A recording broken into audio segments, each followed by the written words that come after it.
Nous connaissons tous par cœur l'épisode évangélique de la femme adultère. Ce jour-là, le piège tendu à Jésus était presque parfait.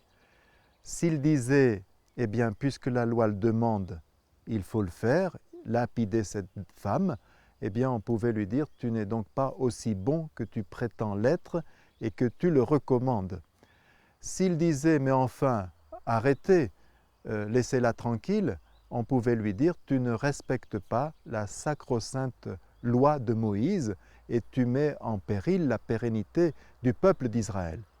Que fait Jésus? Il se baisse et il se met à écrire sur le sol. Alors, qu'est-ce qu'il écrit?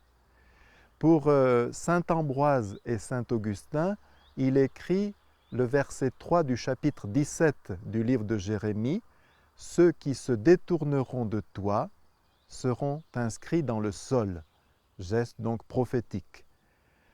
Pour certains, il écrit simplement la loi nouvelle, c'est-à-dire les béatitudes, heureux les miséricordieux, ou bien la règle d'or, faites ce que vous voulez que les autres fassent pour vous, faites-le d'abord pour eux. Pour saint Jérôme, il écrit tous les péchés des présents.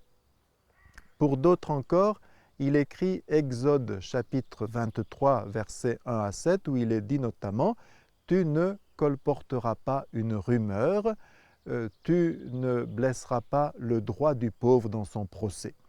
Tu ne hurleras pas, en quelque sorte, avec les loups quand il s'agira d'accusations. » Vous voyez qu'on est très inventif.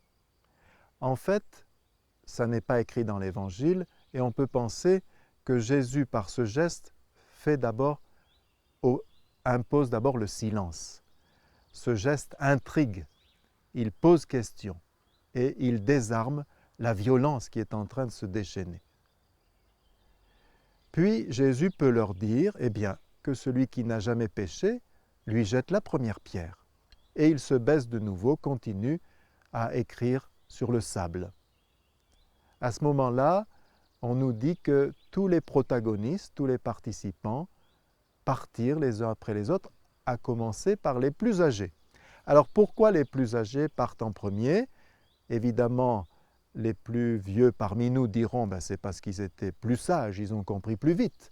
Et les jeunes disent c'est parce qu'ils avaient plus de péchés que les autres. À chacun son interprétation. Petite parenthèse souriante, ne la prenez pas mal, qui pourrait être dans un évangile apocryphe, c'est-à-dire ces évangiles qui donnent des détails que les évangiles canoniques officiels ne donnent pas. Quand Jésus a dit que celui qui n'a jamais péché lui jette la première pierre, la femme en a reçu une.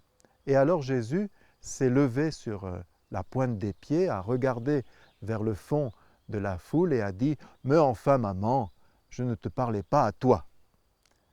Cette petite anecdote authentifie l'Immaculée Conception de Marie, au passage.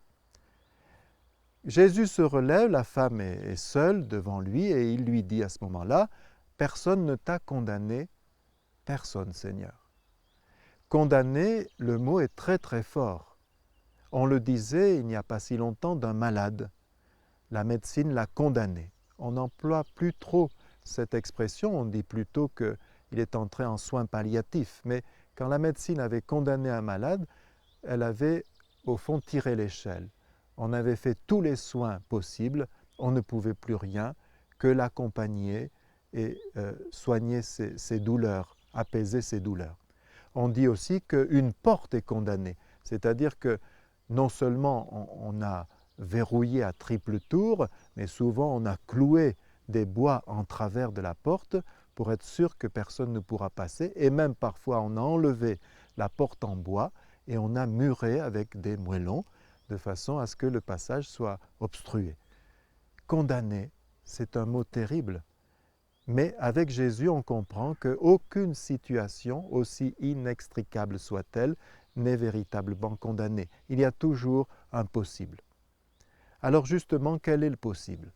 Si nous nous mettons dans la peau de cette femme reconnue coupable d'adultère, eh bien, elle peut penser au nid d'oiseau.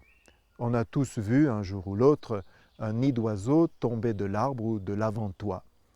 C'est assez fantastique comme architecture. Et c'est assez fantastique tous les matériaux que les oiseaux peuvent réunir pour constituer ce nid. Il y a des matériaux très beaux, des plumes d'oiseaux bien sûr, de la laine de moutons qu'ils sont allés chercher sans doute sur le fil barbelé le plus proche du sol. Il y a aussi de la paille, du foin. Mais il y a aussi maintenant des bouts de plastique et puis de la fiente d'oiseaux qui sert de ciment-colle. Il y a des matériaux pas très ragoûtants, pas très reluisants. Et pourtant, ce nid va enfanter la vie. Pourquoi? Eh bien parce qu'il est ouvert. Et la femme adultère, comme nous tous, nous pouvons reconnaître que nos vies sont faites parfois de briques et de brocs, de matériaux et de passages pas très reluisants. Mais si elles restent ouvertes, elles peuvent continuer d'enfanter la vie.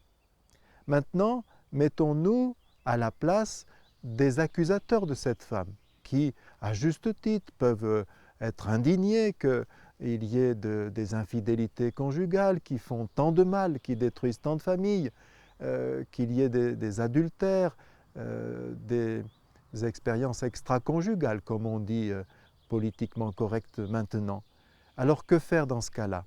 Eh bien, essayer d'éviter les ne que. Ce n'est qu'une adultère. Comme si on pouvait dire ce n'est qu'un cancéreux.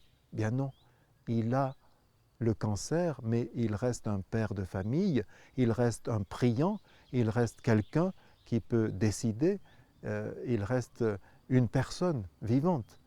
Donc éviter les ne que qui enferment. Éviter les généralisations, les globalisations. Il vaut mieux dire il a commis un vol plutôt que c'est un voleur. Il a dit un mensonge plutôt que c'est un menteur. Il a un problème avec l'alcool plutôt que de dire c'est un abruti. Il a eu un geste d'impatience plutôt que de dire c'est un colérique. Le Seigneur nous demande de ne pas enfermer les personnes dans leurs manies, leurs défauts ou l'acte ou la parole qu'ils ont pu prononcer qui a blessé. Et puis, on peut se poser la question, qu'est devenue cette femme après cet épisode? L'Évangile ne nous le dit pas. C'est Jean Delannoy, dans son film Marie de Nazareth, qui a imaginé la suite. En fait, il y avait, nous dit l'Évangile, un groupe de disciples femmes qui suivaient Jésus, qui le servaient et qui servaient les apôtres. Eh bien, Jean Delannoy nous montre cette femme accueillie dans ce groupe parce qu'elle a besoin d'être rassurée, d'être réconfortée, d'être apaisée. Et on comprend alors que la Vierge Marie, qui est l'Immaculée Conception et qui aurait eu le droit donc de jeter la pierre, eh bien son cœur est aussi le refuge des pécheurs.